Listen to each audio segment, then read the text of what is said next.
উপরে একটা চাল আছে, এখানে বৃষ্টির কোনো পানি পড়বে না। সবগুলি চারা, ওই যে টবগুলি ভিজা ভিজা। এই ছোট ছোট চারাগুলি একদিন মাশাআল্লাহ অনেক বড় হবে। প্লাস্টিকের ভিতরে আটকানো থাকলে মাটি কিন্তু শুকায় না। আসসালামু আলাইকুম, কেমন আছেন সবাই? গ্রিন হাউসটা বাইরে নিয়ে আসছি, এই যে এখানে রাখছি। এখানে উপরে একটা চাল আছে, এখানে বৃষ্টির কোনো পানি পড়বে না। এই জায়গায় আমি কাপড় রোদ দেওয়ার স্ট্যান্ডটা রাখি, আর এখন সেই স্ট্যান্ডটা সরে আমি এই গাছের এটা রাখছি। আর এটার ভিতরে এখন সব গাছগুলি আছে, সবগুলি গাছ এটার ভিতরে। ওই যে একদম উপর থেকে নিচ পর্যন্ত দিনের বেলা রৌদ্র, গাছে যেহেতু গ্রিন হাউসের ভিতরে আছে তাই এখন বেশি পানিও দেওয়া লাগবে না, কারণ এই প্লাস্টিকটা ঘামে, এই মাটি কিন্তু ভিজা ভিজা থাকে, পানি দিতে হয় না, তাই পানি দেওয়া লাগবে না। 2-3 দিন পরে পরে অল্প একটু ছিটা পানি দিলেই হবে। আর 1 সপ্তাহ রাখবো এইভাবে গ্রিন হাউসের ভিতরে, আর 1 সপ্তাহ থাকবে। তারপরে দেখি সামনের সপ্তাহে হয়তো গ্রিন হাউস থেকে সব চারাগুলো আমি বের করে দিব।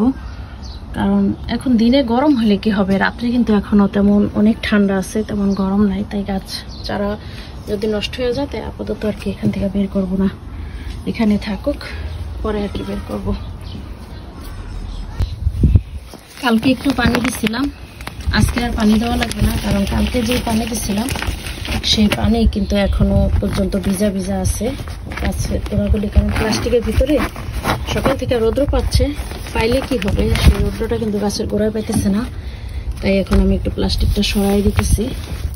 এই যে দেখেন বোঝাই যাচ্ছে মাটি কিন্তু ওই যে ভিজা ভিজা, প্লাস্টিকের ভিতরে থাকলে মাটির পানি কিন্তু শুকায় না আর কি।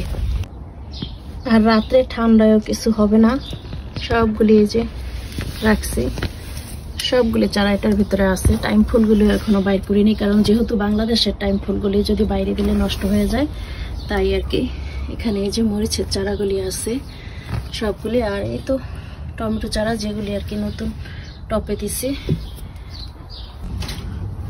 প্লাস্টিকের ভিতরে আটকানো থাকলে মাটি কিন্তু শুকায় না তেমন। এই যে এখন একটু খুলে দিচ্ছি, কারণ কালকে যেহেতু পানি দিচ্ছি আমি চাইতেছি একটু শুকায় যাক। সবগুলি চারা, ওই যে টবগুলি ভিজা ভিজা। এখন এই প্লাস্টিকটা উঠে এইভাবে রেখে দিব, পরে আর কি খুলবো। এখন এইভাবে থাকুক সবগুলি, এখন এটা খোলা থাকুক, পরে বিকালবেলা এটাকে আর কি আটকাই দেব। মাশাআল্লাহ, সবাই দোয়া করবেন আমার চারাগুলির জন্য, এগুলি যেন ঠিকঠাক মতো আর কি বাগানে রোপণ করতে পারে। এই ছোট ছোট চারাগুলি একদিন মাশাআল্লাহ অনেক বড় হবে, আর এই চারা থেকে আলহামদুলিল্লাহ আবার ফসলও খাবো ইনশাল্লাহ, আল্লাহ যদি খাওয়ায় আর কি, তাই না? কারণ এখন দেখা যাচ্ছে ছোট ছোট, অনেক দিন যাবত এই চারাগুলি নিয়ে দেখতেই তো আছেন। দেখা যাক বসা।